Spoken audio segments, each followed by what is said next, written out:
in high definition, live, local, connected. At 5 o'clock, this is Hawaii News Now.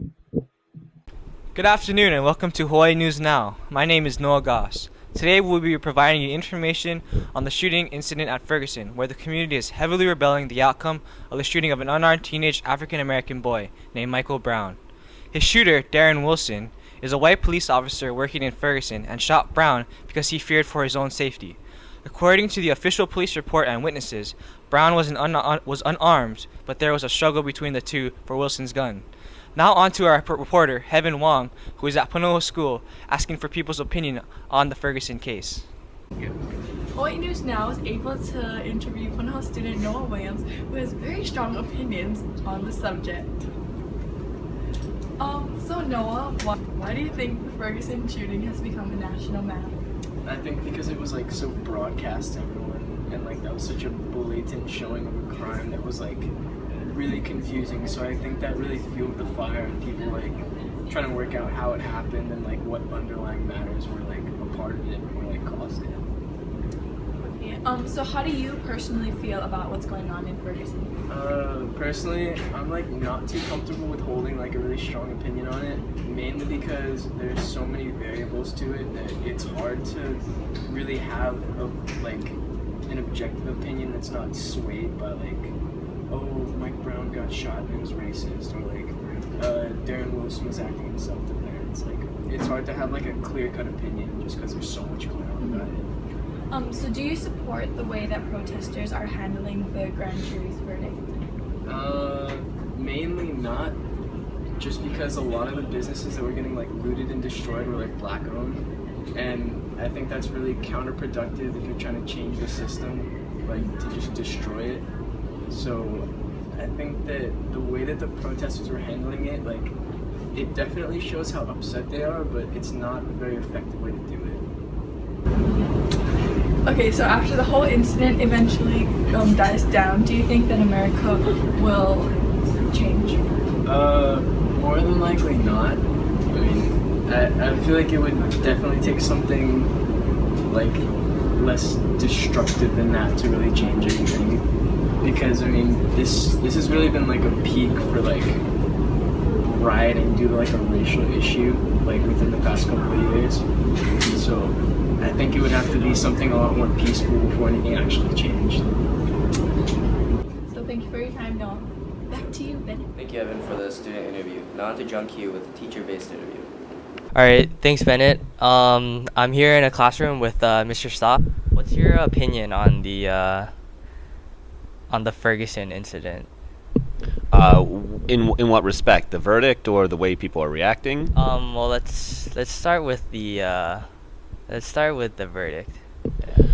Well, I think I don't know law very well, but I think that to not have an indictment, from what I'm told by my lawyer friends, who are the people that I have to rely on, it's a little unusual, and they probably should have had an indictment and a chance for it to go to trial. That's my personal beliefs, but honestly, it's not really my decision to make in that regard. What about the way people are reacting? Do you think like it's okay? Well, I think the vast majority of people are reacting in a fine way. They're peacefully protesting. They're expressing their concern for the way the judicial system works, and I think there is a focus on a small minority of people who are turning to violence to express their discontent, and I think those people. I'm not as much in support of them, but everyone who's peacefully protesting is absolutely right to do so. So, in the end, do you think that anything will ever change after this incident? I think in the long run, yes. I don't know if any one event such as Ferguson will be the catalyst, or at least I don't think Ferguson is going to be the catalyst. But I think that as these things continue on and people continue to express their discontent slowly and hopefully, I'm hopeful that things will change. All right, well, thank you very much. Back to you guys at the studio. Wow, it's really good to have another perspective. Thanks, Jungkyu. Now on to our next newscast, a little closer to home, that takes place at Panoa School. Graduate of the Panoa class of 1997, Dean Salter, an avid member of the psychosocial department, has been selected to be the dean of the upcoming freshman class of 2019. Now to Jungkyu, who is interviewing Mrs. Pike, who will be working with Dean Salter next year. We're with Mrs. PK today, and we're going to interview her about Dean. Nice. So, Mrs. PK, what do you think as like Dean replacing Mr. Roulette as like the new Dean? Well, I'm excited for him. I'm excited for the opportunity that it holds for him, and I'm really excited about working with him. I've already worked with him a lot on a curricular initiative in the academy, and I mean, aside from being very smart and highly organized, he's very student centered, and I think that it's something I appreciate about him, and something that I think is a really, really valued quality in the deanship. So I know that there's a pretty big like age difference between you guys in terms of experience. And age. I mean, that's not really the big part, but just in terms of experience, because you've been a dean for so long. And how do you think that'll affect his, going into the position? Well, actually, I've only been a dean for 8 years, which may seem like a long time, but that's 2 classes. And before I became a dean, I hadn't even been an academy teacher. So I don't think that experience as a dean or experience in administration even is necessarily a qualifier.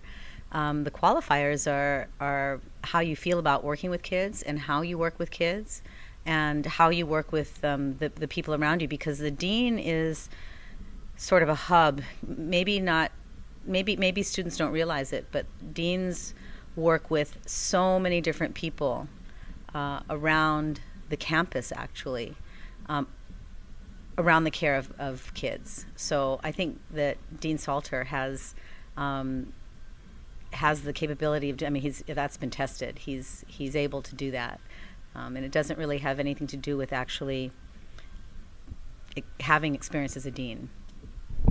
So what do you guys think you guys are going to do differently with the incoming freshman class? That's a good question. I'm not sure. I think that, I mean, as I think about what might happen differently, my relationship with Mr. Willett is what it is, and my relationship with Dean will become something else. So I think that what we do differently will evolve out of that partnership. I can't really say what it'll be, but I think that the same, when you work collaboratively with someone or other people, your mind expands to embrace other people's perceptions and other people's perspectives. And so I think that those differences will evolve organically. I'm excited for them. All right, well, I know you're super excited for the new class, and I am too, actually. So thanks for the interview, and back to you guys. Thanks for the information, Jungkyu. It totally seems like Miss PK is ready to pair up with Dean. Dean is previously part of the psychosocial department at Puno School and recently got asked to become a new dean. Now on to Heaven, who is at Puno School, interviewing Dean. Thanks, Noah. I'm here with Dean Salter, the new upcoming dean himself. Hi, Dean. Okay, so what feelings or emotions do you have towards becoming a dean, and why? I'm pretty excited. I think I'm most excited to meet all the kids in the class of 2019 and start to get to know them and build relationships with them. Kind of nervous too. Like it's a pretty big undertaking and big responsibility. Yeah, but apparently everyone thinks I'm up for the challenge. I'm ready to try it. Try my best. So how has being a part of psychosocial prepared you and made you a better selection to be a dean? Well, a lot of the role of the dean is building relationships with kids. You need to know them, getting to know their strengths and weaknesses and how you can best support them. And a lot of that is what we do in psychosocial is get to know kids, help them when they're having a tough time, form relationships with them so there's a safe person for them on campus that they feel supported by. So I feel like it's a good transition. What new responsibilities will you have as a dean? Well, a lot of the things that are going to be brand new to me that I don't have any experience with is doing all the scheduling and setting up kids' classes and that administrative piece. That's going to be all new to me.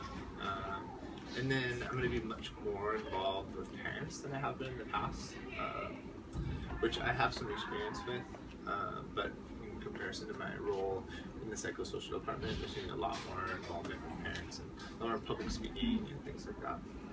Well, it seems like you're going to be a great dean for the class of 2019, so we wish you all the best of luck next Thanks. year. Yeah, thank you very much. Thank you, Dean.